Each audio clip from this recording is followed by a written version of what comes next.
ఇప్పుడు మళ్ళీ ఏమన్నా డోసులు మిగతా డోసులు ఇక్కడ పోవాలా డాక్టర్ గారు?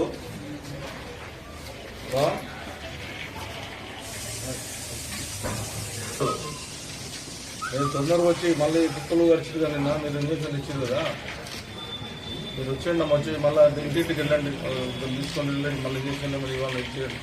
కంటిన్యూ 10 రోజులు నేను దిగబెట్టాను. 24 మెంబర్స్ కలిసింది.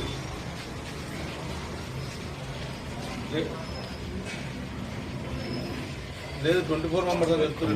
గవర్నమెంట్ హాస్పిటల్ 12 మంది ఏమో మీ దగ్గర తీసుకున్నారు, 12 మంది బయట తీసుకున్నారు. మొత్తం 24 మెంబర్స్ కలిసింది. మీరు వచ్చి కూడా 24 మెంబర్స్ తిరిగట్టమ్మా, ప్రతి ఇంటికి వెళ్ళండి. వాట్సాప్లో పెట్టండి మళ్ళీ నాకు. దాని కూడా అయిపోయింది కదా, కంటిన్యూ చూసుకోవాలి.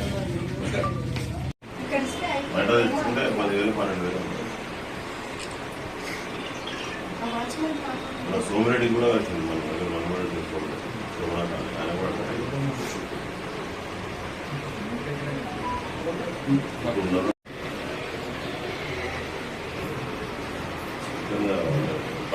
డాక్టర్ బాగానే రెస్పాన్స్ అయ్యింది.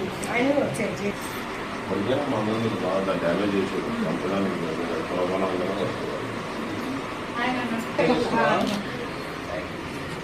ఇక్కడ మా ఫోన్ వచ్చింది.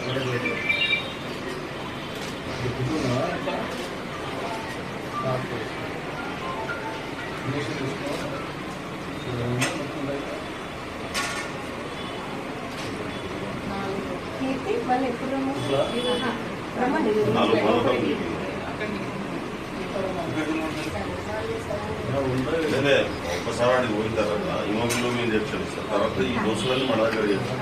ఒకటే ఇంజక్షన్ కాడిపోవాలి. అయితే అన్ని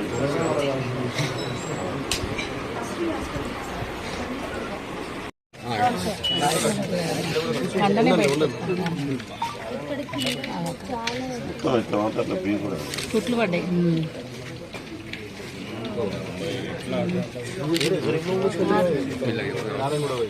పంపించేవాళ్ళ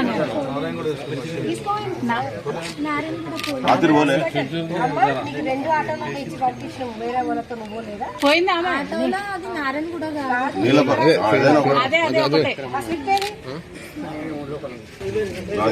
ఆన్లైన్ కదా ఈయన లేకుండా ఆడ పంపించారు.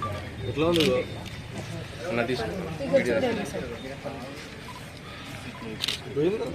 పోయింది, వాళ్ళకి తెలియదు. అదే అదొకటే ఉన్నది.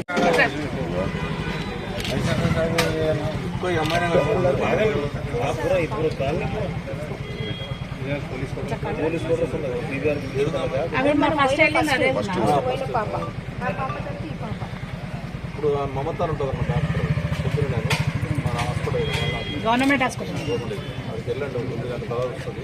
అందుకే నువ్వు 4 డేస్ నువ్వు ఇంజక్షన్ తీసుకున్నావు. ఇంటికి వచ్చి ఇచ్చేయమనండి. ఎందుకు నేను చెప్తాను. నేను చెప్పేసి మమతకు ప్రతి ఇంటికి డాక్టర్ వస్తుంది. నువ్వు వెళ్ళి మమతతో నా మాట్లాడి మమత చెప్తున్నప్పుడు చెప్తే నేను చెప్పేస్తాను. ఇంటికి వచ్చి ఇచ్చేసామని మళ్ళీ నాకు వచ్చి నిలబడి ఇప్పుడు నేను చెప్పేస్తాను.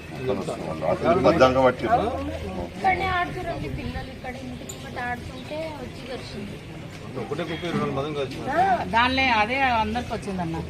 ఇప్పుడు అందరూ 24 మెంబర్స్ ఉన్నారు. 24 మెంబర్స్కి వెళ్ళండి. మళ్ళీ నువ్వు వద్ద ఒక హాఫ్ అన్ అవర్ వస్తున్నారా? మీరు హాఫ్ అన్ అవర్ వస్తున్నారా? మీరు తొందరగా వచ్చాను అమ్మా. అందరూ ఇంజక్షన్ నారాయణ కూడా ఇంజక్షన్ తీసుకుని వచ్చి మళ్ళీ మీదే ఇవ్వాలి. అమ్మాయి చూడండి, ఏవైతే వరనగర్లో జరిగినటువంటి సంఘటన, కుక్కలు ఈ విధంగా రెచ్చిపోయి సుమారుగా 24 మంది చిన్న చిన్న పిల్లలు, చదువుకున్నటువంటి పిల్లలందరూ కూడా నేను కలిసి గడిబాధకు వచ్చింది. 3-4 కిలోమీటర్ల కిలోమీటర్ దూరంగా పోయి కనబడ్డోళ్ళలాగా కలుసుకుంటూ వెళ్తాయి. ఆ పిల్లలను కాపాడమని కొంతమంది పెద్దవాళ్ళు వస్తారు, వాళ్ళని కలుసుకుంటూ పోయి ఇవాళ కొత్తనే కాదు ఇది. ఈ హైదరాబాద్ నగరంలో ఎంతమంది చిన్న చిన్న పిల్లలు చనిపోవడం జరుగుతుంది. హాస్పిటల్లో ఏదైతే కుక్కలు పట్టేటటువంటి వాళ్ళలో వాళ్ళు తీసుకుపోయి మళ్ళీ పట్టకపోతులు సేమ్ మళ్ళీ తీసుకుపోయి ఏం చేస్తుందో మళ్ళీ సేమ్ ప్లేస్లో వదులుతూ ఉన్నారు. కాబట్టి ఈ రకమైన ఇబ్బంది కార్యక్రమాలు జరుగుతూ ఉన్నాయి. ఇది హైదరాబాద్ నగరంలో కాదు మొత్తంలో కూడా మనం దీన్ని దిగబెట్టవలసిన అవసరం ఉంది. ముఖ్యమంత్రి గారి ఇన్వాల్వ్మెంట్ కావాలి, మంత్రుల ఇన్వాల్వ్మెంట్ కావాలి, అన్ని పార్టీలకు అతీతంగా చూసుకొని దీన్ని కాపాడాల్సిన బాధ్యత ఉంది. ఈ కుక్కల బారి నుంచి ప్రజలను కాపాడాల్సినటువంటి బాధ్యత ఉంది. ఎందుకంటే చిన్న చిన్న పిల్లలను అరుస్తూ ఉంటుంటే వాళ్ళు నిజంగా ఆ తల్లిదండ్రులు ఎంత భయభాంతులు చెందుతూ ఉన్నారంటే మా పిల్లలు బయటకు ఇంటికి వచ్చి ప్రమాదం ఉంది. కాబట్టి ఇటువంటి కార్యక్రమాలు చేయొద్దని చెప్పి మనం చేయాల్సిన అవసరం ఉంది. కాబట్టి నిన్న మా రవీందర్ రెడ్డి గారి నాయకత్వంలో, శాశ్వత గారి నాయకత్వంలో ఖర్చులందరినీ తీసుకుంటా హాస్పిటల్ పంపించుకుంటా ఆ రకంగా సేవ చేసే కార్యక్రమం చేపట్టారు.